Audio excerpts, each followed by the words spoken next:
and a diplomat for foreign nations. Okay, so I know you're probably thinking, how did I do all that in one lifetime? Well, an investment in knowledge always pays the best interest. What that means is, never give up an opportunity for education. It's the most brilliant thing you can ever take. Okay, so I'm going to pass this out so you can all take a look at it. It's one of my works that I created. I'll explain it later. But I will let you see. Okay, so I was born on January 17, 1706 on Milk Street, Boston, Massachusetts.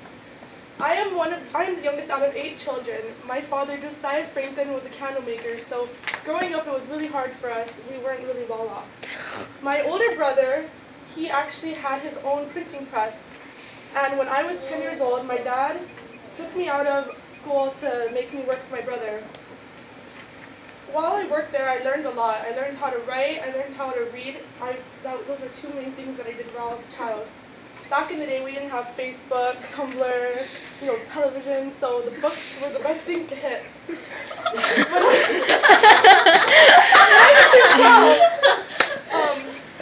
So 3 years after, when I became 15, my brother started his own newspaper. That was called the New England Courant.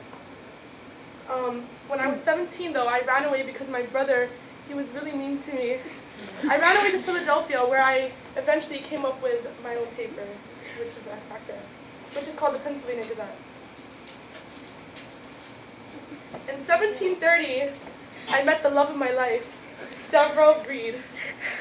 We had 2 children together, but one died from smallpox.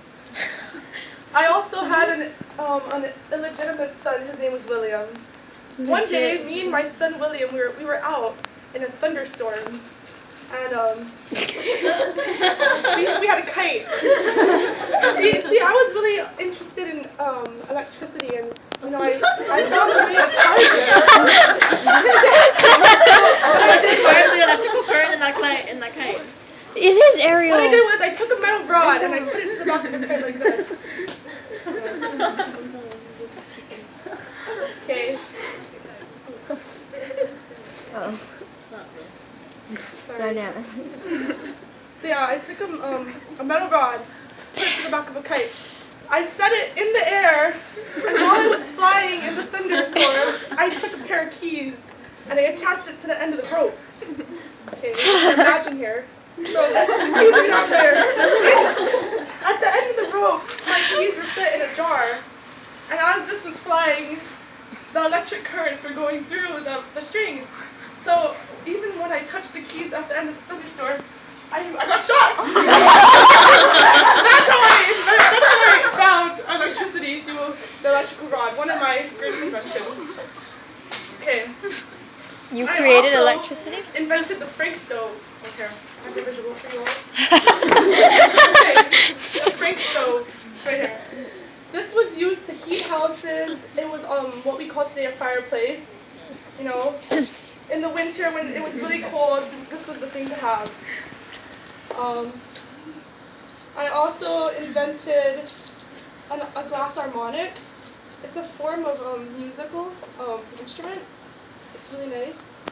I invented flippers. See, when I was a young chap, I liked to swim a lot. So what I did was, one day while me and my friends were swimming in the pond in Boston, I attached these fin-like objects onto my hand and feet. Today they're known as swim fins. I was a librarian for part of my life. I helped develop a better librarian chair. This right here, it's called an odometer. Speedometer? Yeah, an odometer. It's a simple odometer to help measure the mileage of routes. When I was growing up, or back in my day time, I attached this to my my carriage. Yes, put it on my carriage. Okay, so back to my story. In 1733, I started publishing for the Poor Richard Almanac. Many of my famous quotes are found in there. This right here, Join or Die, was the first political cartoon, and it was in my Gazette, my newspaper Gazette. while I was working for my brother though, he never let me write, and my passion was writing. So one thing I did, which I feel really bad about, I created my own secret newspaper, or it was like an article that I put into his newspaper. Go ahead. Okay. So you see, I had a very strong writing. Yeah. So this article was called "The Silence Do Good." Many people love my letters. I primarily focused on women's rights and religion.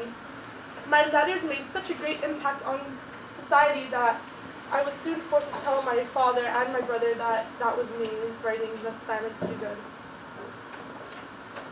I also created bifocals. You see, when I got older, I couldn't see very well. These things right here, it helped me see far and near at the same time. What I did was I put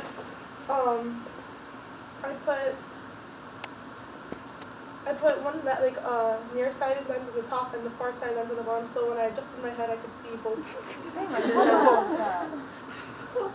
Sorry? Oh my God, how's your invention? Okay. Here's me flying my kite. You guys all know. Anyways, going on. I was considered one of America's founding fathers. I signed all 4 documents that helped our nation's birth. I was also elected into the Continental Congress. So I signed the Declaration of Independence, the Treaty Alliance with France, a peace treaty between France, England, and the United States, and also the Constitution. So, also being a foreign diplomatic with France. Diplomat. I was the 6th elected president into the Supreme Executive Council. I wasn't the president of the United States or anything, but I was the president of the Supreme Executive Council of Pennsylvania. I was also the 23rd Speaker of the Pennsylvania Assembly, and I was the United States the Minister of France. On April 17, 1790, I died. And around 20,000 people attended my funeral. Even though I was not the President of the United States, I was honored by put on the $100 bill. So, you know, I'm special. Oh yeah. I wasn't the original man on the $100 bill. Before it was Abraham Lincoln, I believe, but they changed it to me. Yeah. That's me. Thank you.